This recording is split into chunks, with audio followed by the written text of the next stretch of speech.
Max Verstappen has definitely been one of the most talked about topics in the past couple of months, especially because he's been stuck in the middle of all the crazy stuff happening inside Red Bull Racing Team. People have been talking about what might happen to his future for quite a while now, and it looks like the three-time world champion might move to Mercedes team more than ever before.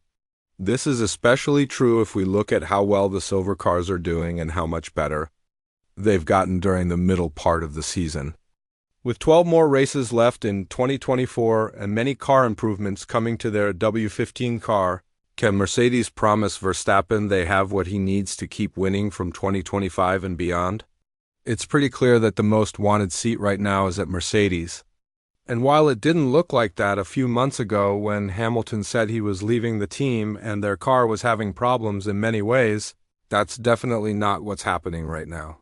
From what everyone can see, Mercedes has gotten way better in the past few races, with them winning 2 races in the last 2 races along with 4 podium finishes total that started from Montreal and continued. Mercedes is now trying hard to show Verstappen that they have the fastest car if he decides to switch teams from 2025 and beyond. One of the main reasons why Verstappen doesn't want to leave Red Bull, which has been said by Wolff himself, is because of how amazingly well the team is working right now. 3 championships with a 4th one probably coming his way if he fights through this unexpected competition that came out of nowhere is definitely not something you want to leave on your own. However, if you look at the other problems in Red Bull, like the fighting between people in charge and Max's feelings about Horner, you would understand there's a lot more going on here. This is what Wolff is hoping for, as he said earlier that a driver like Max doesn't only care about the car when he thinks about signing with a team, he looks at other things too. That's why the Austrian wants to make things a bit more messy in Red Bull through the things he says. All of this shows that there's a lot of work to be done at Brackley in the next couple of races. And with Red Bull being pretty much a one-person show in both championships, it's bound to happen that they will get a lot of challenges by the end of the year. Mercedes has finally found what they've been missing for so long. And when Allison said that the team he leads was kind of dumb for missing out on what's been right in front of their faces the whole time, you could understand what kind of amazing performance is going to come for the W15 car. This is especially true if you think about the fact that they got the 2 front spots in Silverstone and won the race fair and square.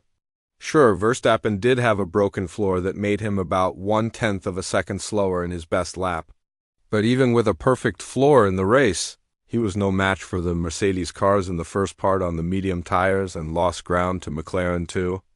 All of this will point towards Verstappen being more aggressive because his team has been caught up with quite quickly, and it would definitely cause even more drama behind the scenes. This is especially true considering how Horner has been treating his father and tried to stop him from participating during the Legends Parade in Austria. Even though the British guy said that he had nothing to do with it because this is something that the racetrack itself organizes, few people would believe this. This is because both Max and Marco went on to talk about the childish situation that is currently happening in Red Bull. Whatever the case may be, Mercedes has a lot on their plate right now, but one thing is for sure, they definitely have the right tools to make the car better to the point of making Verstappen believe that there is a future for him in the Brackley-based team. When you have the CEO of the team, Kalinius, openly asking for you to join them as he said Max would look good in silver, that's a statement that proves how much Mercedes wants Max on their team from next year.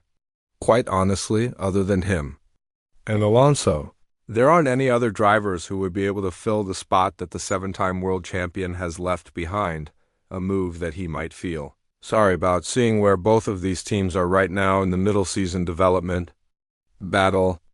A joking comment was thrown at Verstappen by Toto Wolff after the Silverstone race, and when talking about the possibility of Max joining the team, the Austrian said that it's really important for them to build the perfect car. But he also added, "I don't think it does change our thinking. I've always said we need a car that goes fast, and when we have a car that goes fast, we put a driver in and we get interest from many drivers. But in a way, I think we need to stay calm and continue the season. Max had a lot of time to look at our car from behind in Silverstone, so maybe he'll change his mind too. We'll see if the W15 will be a car that can convince Max it's Max who wins the races and not Red Bull. Then again, it's quite surprising that Mercedes has been able to unlock so much speed all of a sudden. But if you look at the things Allison said, this wasn't meant to be a surprise, but rather a real completion of their plans. For example, a couple of months ago, the technical director of Mercedes said that we are going to see a car that would fight for podiums, maybe even race wins by the end of the summer break.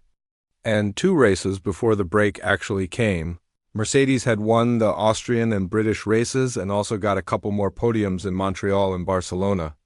Not to mention that they've scored 2 pole positions in Montreal and Silverstone as well. And while you could argue that the win in Austria was a huge help from Verstappen and Norris crashing into each other, Russell was there to take advantage of the moment and made sure it never got away from him. In Silverstone, it was a front-row lockout with a car that worked perfectly well on all types of track surface, wet, dry, and in between, which is why if it wasn't for Russell's car breaking down, Mercedes would have likely had 2 drivers on the podium or at least scored 12 more points. The progress is something that Wolff has been quite happy to talk about in the past couple of weeks, and when talking about it, the Austrian said, "It clicked," and suddenly everything that didn't make sense made sense. The development direction. Oh, the results of the development direction are like back in the old days. We are finding performance, we are putting it on the car, and it translates into lap time. That wasn't the case for the last 2 years. There is more to come in terms of the performance we're bringing. We're bringing bits to Budapest and Spa, but on the other side, we must not get carried away. We had a win last week benefiting from the entangling, but in Silverstone we had an honest win. We had the real pace. We had George and Lewis in the lead and in almost all conditions. We had the real pace. We were there. The massive boost is that the team has been able to fix the simulator problem that has been causing a lot of headaches for them over the past couple of months, especially because they were unable to find where they are losing performance or, more importantly, where they can unlock more speed. While the rivals were quick to point fingers at their legal wing of Mercedes, this is something that has been heavily denied by Wolff, who said that everything that is considered legal by the governing body of the FIA should be treated as such, and no further talk should be started again just because they've been able to find a solid foundation to work on.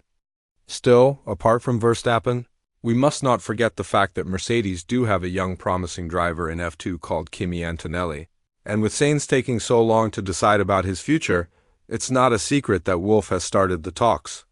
Again for the 3-time race winner joining Mercedes, even though it might be for just 1 year. While Mercedes is willing to put Antonelli in as soon as possible, the words of the Austrian team principal were loud and clear. The seat is Verstappen's to lose, and if he chooses to not join Mercedes from 2025 onwards, then we're going to see a different driver and different developments in the events. With all this in mind, do you think that Mercedes did enough to convince Verstappen that they can be a force to be reckoned with from 2025 onwards? And more importantly, do you think that the 3-time world champion would be willing to exit Red Bull if he wins the 4th championship in 2024? Just like Vettel did back in the day in 2013? Let us know what you think in the comments below. And once you've done that, have a look at the video that's on your screen right now.